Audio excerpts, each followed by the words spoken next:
Hi guys. Hi. Meet some of my friends. Hi. I am Miss Ethiopia. Lee. Les Mesling. Yes. Hada Mary, India. Ada Mary, chef. Hi, kumusta mo? Eh, Ada Madli. Hada Tani. How are you? Hada Marilyn. Hindi ko ba kamara ba kamara ko tin ko. Agi.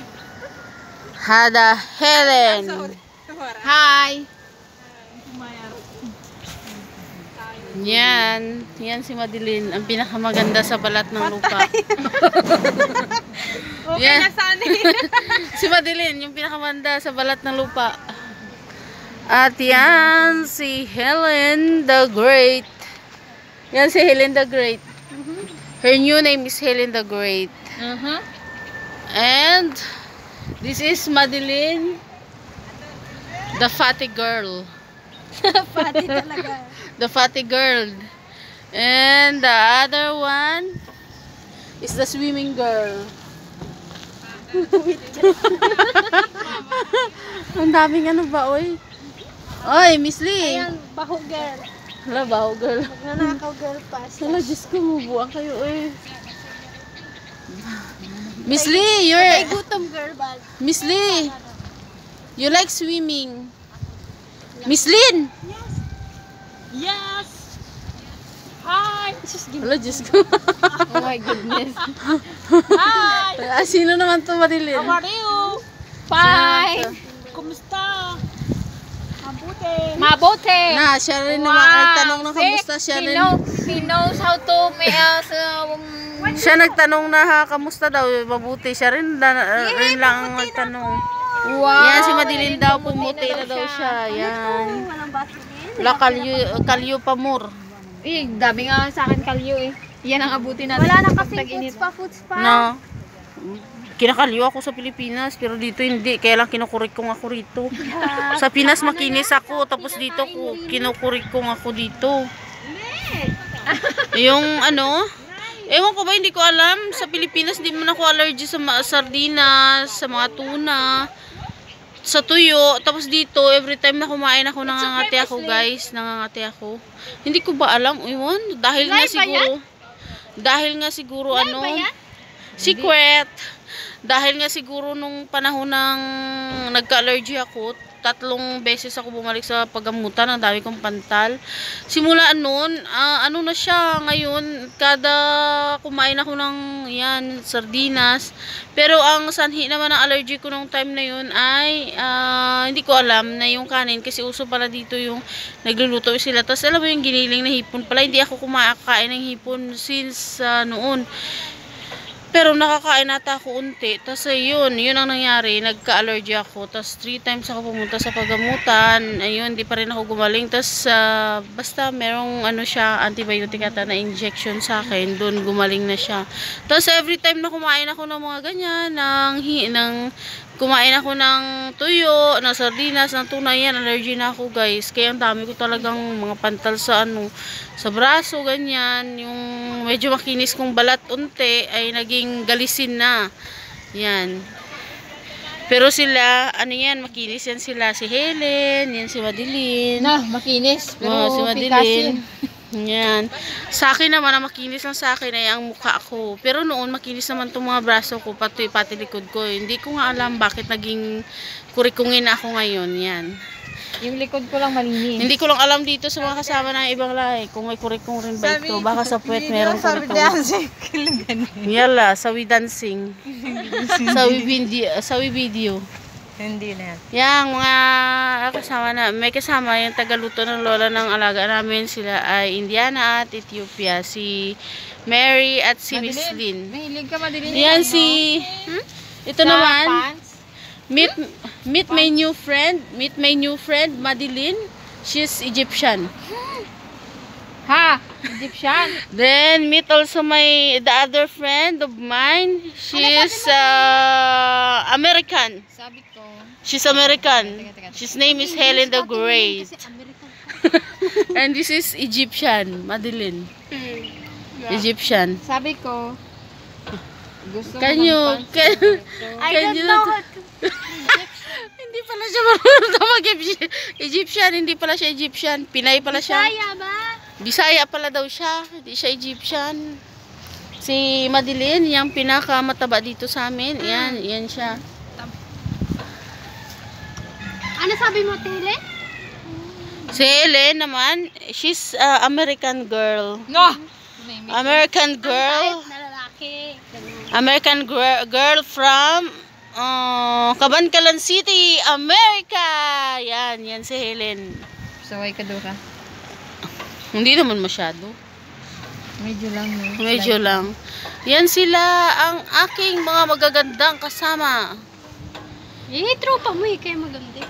Tropa mo yan? From Butuan City, Philippines. Si Madeline. From Cabancalan City, America, Helen Franco. Yan. Ang cute ng apelyido niya, no? Pang English. Yung nga, Franco. Parang alam mo yung ano apelyido ni Helen, parang alam mo yung yayamanin. Tapos Madeline Lore. Alam mo yung Lore. Madeline Lore. Ewan ko, parang Lore. Apelyido na ng pangkatulong, Madeline Lore. Parang Lore ba? Parang parang English. Parang English. English lang pala. English na hilaw, guys. Yan, yung apelyido niya. Tapos, pasaway kasi itong amo ko, tumawag, naputol tuloy ang vlog ko, uy. Tinawag niya ako ba, sabay nakaharap pa ako sa nagba-vlog. Ayan. Tapos itong si Helen Franco the Great. Agoy. Bagay. Tapos yan ang co-host ko rin yan siya minsan. Siya ang nag-host pag nag-live ako. Yan si Madeline naman, iniwanan ng boyfriend. Grabe naman siya iniwanan. Parang ako naman ang nang-iwan, oy! Uy, di ba may iba na siya? Agay, kasakit. Ulitin mo pa, babato ko lang talaga ito yung cellphone. Kasakit. Di na kami nag-uusap, di na kami nag-uusap. Nahayaan mo na yan, Madeline. Di mo ikamatay pag walang lalaki sa buhay. Diyos ko. Namamatay. Kaya pala nangayayat ka dahil nga Hindi pakialam ko sa kanya, oy, kiss. ayan naman pala. Yeah, sige. Isigaw mo dito. Shoutout mo baka may... Naka 2 weeks na ako. Oy, shout out din sa girlfriend. Oh. Sa babaeng malandi, sa akin pa nang hihinang number, leche siya, mamatay na siya. Hindi, magsama pala silang dalawa. Magsama pala silang dalawa. Tapos? Good luck mo lang sila. Good luck na lang. Di good luck. Ano pang message mo para sa kanila? Enjoy. Madeline. Enjoy saan? Ay, magpakasaya sila. Tapos? Happy? Happy? Ever after? Ganon? Happy? Tapos? Handa ko na yung regalo ko sa kanila. Ano naman yung regalo mo sa kanila? Ha? Basta secret. Bakit? Anong katangian mo? Bakit ka pinagpalit sa iba? Ano bang meron ako? Ba't akong nakipagpalit? Yun ang tanong. I have nothing. Baka naman gusto niya yung medyo malaman-laman. Maghanap siya ng mga ganyan. Ganyan pala. Tapos, Helen, ano naman ang katangian? Bakit ipinagpalit ka ng iyong ex? Di ko... Super ex. Sabi nga niya, hindi naman daw. Di ka maging perfecto sa lalaking hindi kontento sa'yo. Correct. Siya. Nahugot. Hala, Diyos ko Lord, humugot. Hugot is Hindi, rails. sa akin kasi. Airs rails. Hindi naman na... Ano? Ano bang problema niya sa'yo? Bakit kanya pinagpalit sa iba? Bakit ba? Ano bang hinahanap niya? Malaki ang binte? Malaki ang hita? Malaki naman hita mo. Malaki ang braso? Malaki rin braso mo. Malaki bang hinaharap mo? Ano ba? Ano meron? Wala akong hinaharap. Yan ang dahilan bakit kanya iniwan. O, ikaw Madeline. Bakit kanya pinagpalit? Anong wala sa'yo? Siguro much better. Maraming wala siguro sa akin. Na meron dun sa bago niya. Ganun ba yun? Wala lang yun kasi... mahal ko siya. Kailangan palayain siya. Kung saan siya masaya. Yan. Pag mahal mo yung tao, huwag mong yung sarili mo, isisiksik mo dun sa kanya. Kasi pag mahal mo siya, ganun pala yan? ibigay mo yung kaligayahan niya. Ako walang explanation eh. Kaya kayo na lang Kung hindi walang magbabago explain. yung boyfriend natin, magbago tayo ng boyfriend yun. Nice advice. Yan. So, ano nyo guys, ma-advise, ano daw yun ulit? Madeline, replay. Kung hindi daw magbago yung Kung hindi magbabago yung boyfriend natin, pag hindi magbago, pag ayaw magbago, tayo ang magbago ng boyfriend. Ganun. Yan, very good yan, Madeline. Yan dapat, ganyan dapat guys, ang gayahin natin guys. wag dapat Basta. bahala siya sa buhay niya. Magantay tayo ng Bahala siya sa perfect buhay niya timing. kung nandyan siya. Oh, Ni yun, God. yun. Perfect timing daw. Kasi may mga talaga, may mga nakalaan talaga sa May atin. nakalaan. Pag wala naman nakalaan, di may family naman tayo. Tama yan, tama. Correct, Enough correct na yan para maging masaya. Yan. True, Madeline. I That's, agree with you. Iyak na ba ako? Mm. Hindi pa. wag ka rin umiyak, uy. Yung ganyan klaseng tao, Ayan, hindi iniiyakan, sabi ni Helen. Kaya guys, Alam mo, sa kailan mga yan, guys, yan lang guys, sa mga share nila na message dyan, sa mga iniwan.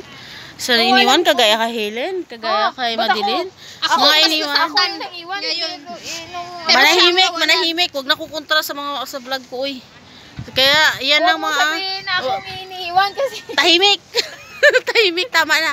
Kaya dyan guys, sa mga iniwan dyan, sa mga nang iwan, sabi ni Helen, siya daw nang iwan. Actually, hindi naman ako Na, iniwan. anyway. Bumitaw na lang ako kasi ang hirap ng kaya sitwasyon babigat kaya pag Oy, hindi mo wag, lagi wag, na ako nag-a-adjust. wag kasi kapit ng kapit sa taong mismo bumibitaw sa inyo. Correct, Ayun, correct, nun. correct.